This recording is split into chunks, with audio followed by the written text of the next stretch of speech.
वहां सेना ने जैसे ही मथुरा के बाहर डेरा डाला कि जरासंध ने पुरजोश में आह्वान किया, पूरी मथुरा को घेर लो, पत्थरों के गोले बरसाने वाले यंत्रों को ऊंचाई पर स्थित कर दो और कल सुबह युद्ध प्रारंभ होते ही प्रास, तोमर व धनुषों की वर्षा कर दो। पूरी मथुरा को तहस नहस कर दो। उन दोनों छोकरों कृष्ण व बलराम को देखते ही हजारों तीरों से छलनी कर दो और युद्ध तब तक जारी रखो जब तक वे मर नहीं जाते। इसके साथ ही जरासंध का जोशपूर्ण औपचारिक भाषण समाप्त हुआ।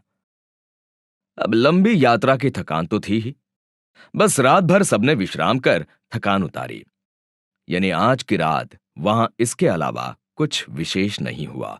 वैसे आज की रात कुछ विशेष होना भी नहीं था। हमने भी ये सोच राहत की सांस ली कि चलो पहली रात तो कटी। उधर दूसरे दिन तो सुबह होते ही रंग जम गया। जरासंध की सेना तो उत्साहवश सुबह होते ही तैयार हो चुकी थी, परंतु अब तक युद्ध करने मथुरा की सेना नहीं पहुंची थी। ये तो ठीक, पर अब तो सूरज चढ़ना भी शुरू हो गया था, परंतु सेना आने की कोई आहट भी नहीं आ रही थी। जरासंध पूरी तरह चकरा गया। अब तक आर्यावर्त के सारे युद्ध एक ही तरीके से लड़े जाते थे कि जिस राज्य पर आक्रमण हुआ हो उसकी सेना युद्ध करने नगर के बाहर पहुंच जाया करती थी, ताकि नगर और नगरवासियों को युद्ध से दूर रखा जा सके। लेकिन यहां चूंकि मथुरा मेरी रणनीति से युद्ध लड़ रही थी, अतः कुछ न कुछ परंपरा तो टूटनी ही थी। उधर इस बात से बेखबर जरासंध ने संध्या तक मथुरा की सेना का इंतजार किया, लेकिन सेना नहीं आई तो नहीं ही आई। आती कैसे, यही तो मेरी रणनीति थी। यानी आज का दिन बिगड़ गया। अब उसके पास रात्रि विश्राम के अलावा चारा न था। बाकी सब तो ठीक, पर जरासंध रात भर करवटें बदलता रहा और अंत में बेचारा इस निष्कर्ष पर पहुंचा कि तैयारियों में कुछ कमी रह गई होगी, इसलिए सेना नहीं आई होगी। कोई बात नहीं, कल सुबह आ जाएगी। तो सुबह कौन सी दूर थी, वो भी हो गई, पर सेना नहीं पहुंची। अब तो रात भर का जगा जरासंध पागल हो गया। देखा आपने, मेरी रणनीति के एक ही पासे ने उनके मुख्य हथियार जरासंध का क्या हाल कर दिया। जागरण भी करवा दिया, वह पागल भी हो गया। बेचारे को इंतजार करते करते दोपहर हो गई और फिर संध्या भी हो गई। यानी एक बार फिर आज की रात्रि जरासंध के भाग्य में जागरण और पागलपन ही आया। और तब कहीं जाकर तीसरे दिन दोपहर होते होते उसकी बुद्धि चली, वह सेना को मथुरा में घुसकर हमला करने का आदेश दिया। पर यह भी कौन सा आसान था। आप जानते ही हैं कि मथुरा की गलियां एकदम संकरी बना दी गई थी। सड़कों पर पत्थर व कांटे बिछा दिए गए थे, जमीन पर कीचड़ ही कीचड़ था। अर्थात जरासंध की सेना आसानी से मथुरा प्रवेश न कर सके, उसके सारे इंतजाम पहले ही कर लिए गए थे। और इस रणनीति ने हाथों हाथ अपना रंग भी दिखाया। संध्या हो गई, लेकिन इतनी विशाल व सुसज्जित सेना का एक भी सैनिक मथुरा में प्रवेश नहीं कर पाया। इधर हम लोग तो राजमहल में बैठे ही गुप्तचरों द्वारा दी जा रही जानकारियां सुन रहे थे। स्वाभाविक तौर पर युद्ध में तो तब लगते जब जरासंध इन जफाओं से युक्ति पा लेता। इधर आज की जरासंध की इस असफलता ने माहौल ही बना दिया। खुश खुश नाना जी ने तो मुझे बधाई देते हुए भरे दरबार में ही गले लगा लिया। सच कहूं तो उनके जहन में पहली बार विश्वास जागा था कि जरासंध से बचा भी जा सकता है। वहीं दूसरी ओर पूरी मथुरा में भी मेरी रणनीति के डंके बज गए थे। रात्रि होते होते तो राजमहल के उद्यान में उत्सव का माहौल हो गया था। चारों ओर मेरी वाहवाही हो रही थी। मुझे बधाई देने वालों का तांता लग गया था। माहौल तो ऐसा हो गया था मानो हम युद्ध ही जीत गए हों। उत्साह तो ऐसा छाया था कि फिर मेरे ही नेतृत्व में कुछ युवा ढोल नगाड़ों के साथ यमुना किनारे गए, जहां खुले में व तंबुओं में बुजुर्गों व महिलाओं ने आसरा लिया हुआ था। हमारे इस उत्साह ने उन्हें भी बड़ी राहत पहुंचाई। पर यह तो हमारी बात हुई। उधर जरासंध खेमा रात भर परेशान रहा। देर रात तक उनमें आपसे विचार विमर्श चलता रहा। अप्रत्याशित का यही तो फायदा है कि मनुष्य की पूरी शक्ति सोचने में ही चली जाती है। एक तो पहले ही इतनी लंबी थकान भरी यात्रा कर सेना बमुश्किल मथुरा पहुंची थी, ऊपर से 2 रात का जागरण था, और उस पर मजा ये कि तीसरे दिन भी सिर्फ ताली बजाते रह गए थे। तीन तीन दिन बीत जाने के बावजूद अब तक कोई टकराहट नहीं हुई थी। यानी मैं खुश, राजमहल खुश, मथुरावासी खुश, और उधर जरासंध पागल, राजे बेचैन और उनकी सेना चकित। खैर, चौथे दिन सुबह जरासंध को क्या करना यह तय था। इसमें अब कोई दुविधा नहीं थी। सबको दल बल समेत मथुरा प्रवेश करना था। बस सुबह होते ही जरासंध के जोशपूर्ण भाषण के साथ यह कार्य प्रारंभ हो गया। तो उससे क्या होना था, यहां भी उन्हें अप्रत्याशित का सामना करना ही था। जो कार्य सीधे सीधे निपटना होता है उसमें भी हजारों व्यवधान पहले ही खड़े किए हुए थे। अर्थात उसमें भी उन्हें कन्हैया की रणनीति से तो जूझना ही था। सो चौथे दिन बाजो गाजो के साथ उन्होंने धावा तो बोला, पर पूरा दिन बीत जाने के बावजूद 300 रथ, 50 बैलगाड़ियों, अनगिनत हाथी व घोड़ों से सजी ये सेना मथुरा में घुसने का प्रयत्न ही करती रह गई। और देखते ही देखते संध्या भी ढल गई। 4 दिन चले 2.5 कोस। जरासंध तो ये सब देख बुरी तरह पागल हो गया। फिर तो अगले कुछ दिन ये उनका नित्यकर्म हो गया, जो करीब 7 रोज चला। माजरा ये कि जहां हर गुजरते दिन के साथ जरासंध की झुंझलाहट बढ़ती रही, वहीं दूसरी तरफ यहां हर गुजरे दिन के साथ मेरी वाहवाही बढ़ती रही। जहां तक रथों व बैलगाड़ियों का सवाल है, सड़कें इतनी संकरी कर दी गई थी कि उनके तो मथुरा प्रवेश का सवाल ही नहीं उठता था। ऐसे में घोड़े व हाथियों का ही सहारा बचा था, तो उनकी भी व्यवस्था की ही हुई थी। लगातार कीचड़ से पोंछ पोंछ कर सड़कें इतनी चिकनी कर दी गई थी कि हाथी घोड़े घुसने की कोशिश करते ही फिसल रहे थे। अब ऐसे में ले देकर पैदल सिपाहियों के अलावा कोई चारा नहीं बचा था। कमाल ये कि ये बात समझने में उन्होंने पूरा हफ्ता भर लगा दिया था। और आज जहां तक पैदल सिपाहियों का सवाल है, तो उनकी भी तगड़ी व्यवस्था की ही हुई थी। चिकनी सड़क के अलावा उनके लिए नुकीले पत्थर व कांटे पूरे मार्ग पर बिछा ही रखे थे। अर्थात पैदल सिपाहियों का प्रवेश भी इतना आसान नहीं था। अब आसान हो या नहीं, उनकी ओर से प्रयास चालू तो हो ही गए थे। और उन लगातार के प्रयासों के बाद कुछ सिपाही मथुरा की गलियों में घुसने में सफल भी हो गए थे। लेकिन यहां भी उनके साथ दाव ही होना था, क्योंकि मेरे समेत सभी गुरिल्ला युद्ध करने को घरों के अंदर छिपकर तैयार ही बैठे थे। बस जो इक्का दुक्का जाबाज गलती से प्रवेश कर जाते थे, बेचारे हमारी इस रणनीति के शिकार हो रहे थे। यानी घरों की छतों व गलियारों में छिपे हमारे सैनिक उन पर दूर से ही हमला बोल देते। कहने का तात्पर्य, अगले 3 दिन ये नजारा भी खूब जमा। अर्थात कुल मिलाकर पूरे 10 दिन बीत जाने के बावजूद जरासंध इन्हीं सब जद्दोजहद में उलझा रहा, लेकिन मथुरा प्रवेश नहीं कर पाया तो नहीं ही कर पाया। इधर स्वाभाविक तौर पर जब पूरे 10 दिन बीत जाने के बावजूद जरासंध किसी का बाल तक बांका नहीं कर पाया, तो यहां मथुरा में जश्न सा माहौल हो गया। चारों ओर कन्हैया की रणनीति के डंके बज गए। यहां तक कि एक बार तो मारे उत्साह के मेरा विजय जुलूस भी निकाल दिया गया। आगे अनेक दुष्कर परिस्थितियों का सामना करना था, अतः मैं पूरी तरह जमीनस्थ रहा, वो लोगों को भी शांत किया, क्योंकि योजना ने रंग दिखाना शुरू किया था। कोई युद्ध थोड़े ही जीत गए थे। जरासंध कोई वापस मगध थोड़े ही चला गया था, वो अब भी हमारे सर पर सवार ही था। चलो ये तो हमारी सोच व हमारी बात हुई।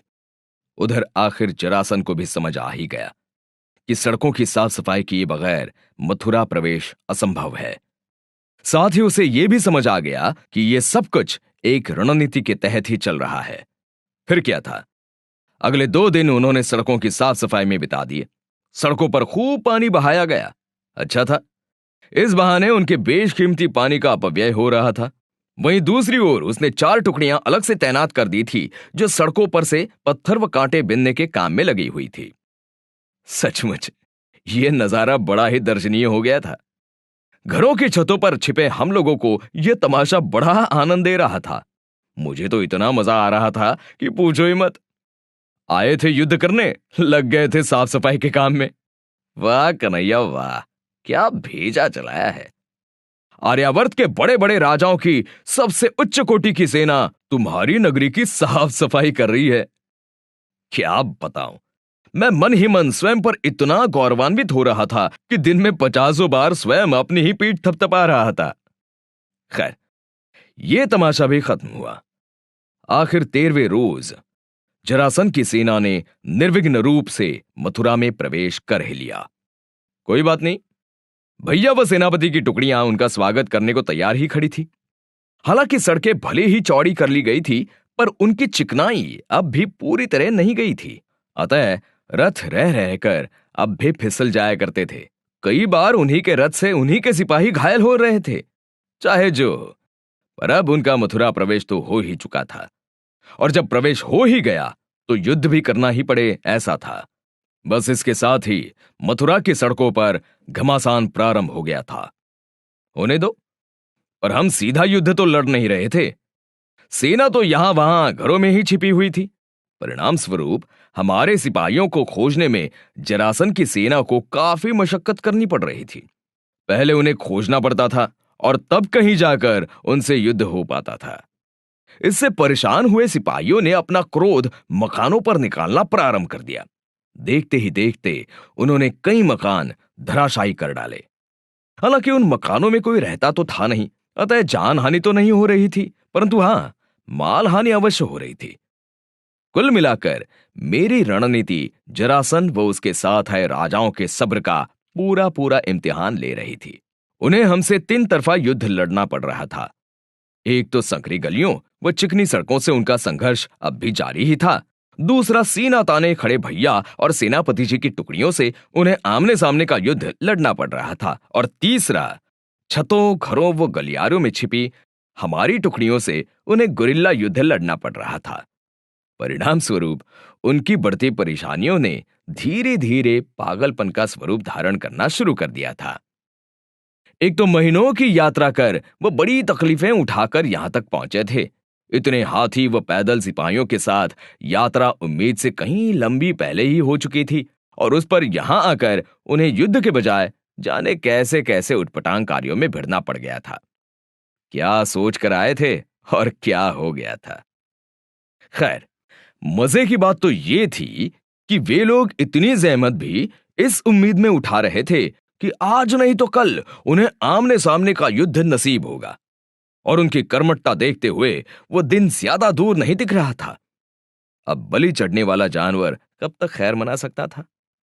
आखिर एक दिन भैया व जरासंध की सेना का पूरी तरह से आमना सामना हो ही गया, और उनके आमने सामने होने के दूसरे दिन ही भैया और जरासंध के बीच भी घमासान युद्ध शुरू हो गया। अब जैसा कि आप जानते ही हैं कि दोनों गदा युद्ध के महारथी थे।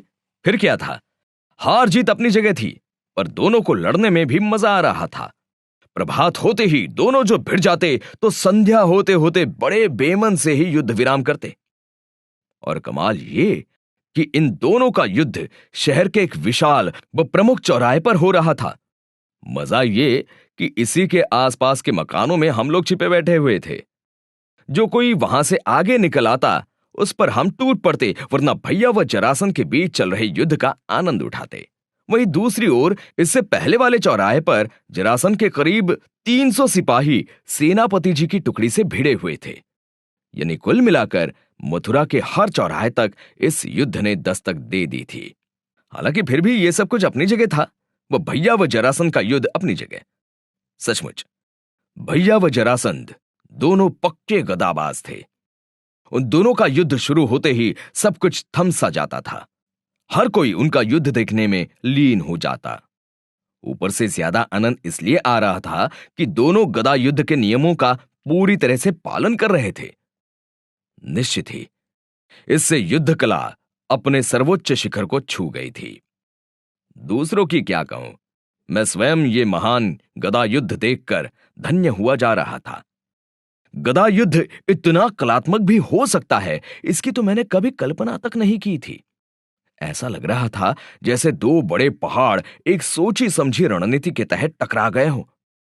मैं स्वयं को धन्यभागी मान रहा था जो मुझे ये युद्ध साक्षात निहारने का मौका मिल रहा था। हालांकि वहीं एक चिंतनीय बात भी थी।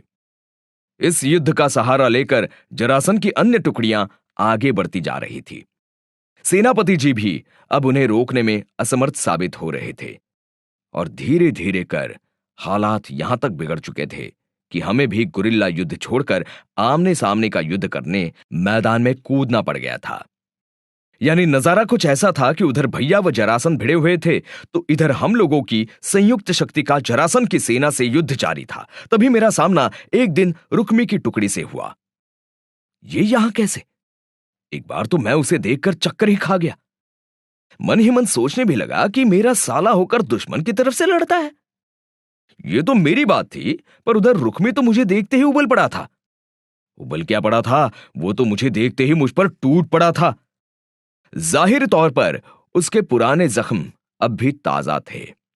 अब मुझ जैसे वीर के सामने उसकी क्या बिसात। मैंने एक नहीं 2 बार उसे पूरी तरह से वश में कर लिया था, लेकिन फिर जाने क्या सोचकर छोड़ दिया। शायद मेरे भी पुराने जख्म हरे ही थे। आपको याद ही होगा कि पिछली बार जब मैंने अपने साले को सिर्फ 2 लातें जमाई थी, तो भी रुक्मिणी कितनी नाराज हो गई थी।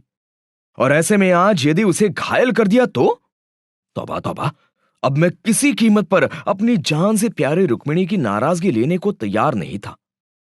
लेकिन उधर रुक्मी ये बात समझे तब ना।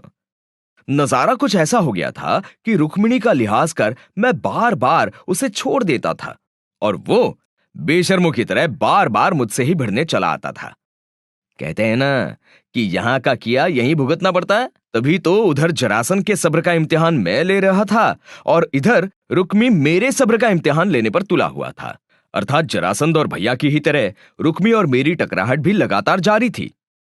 ना तो उस युद्ध का परिणाम आ रहा था, ना ही इसका कुछ परिणाम आता दिखाई दे रहा था।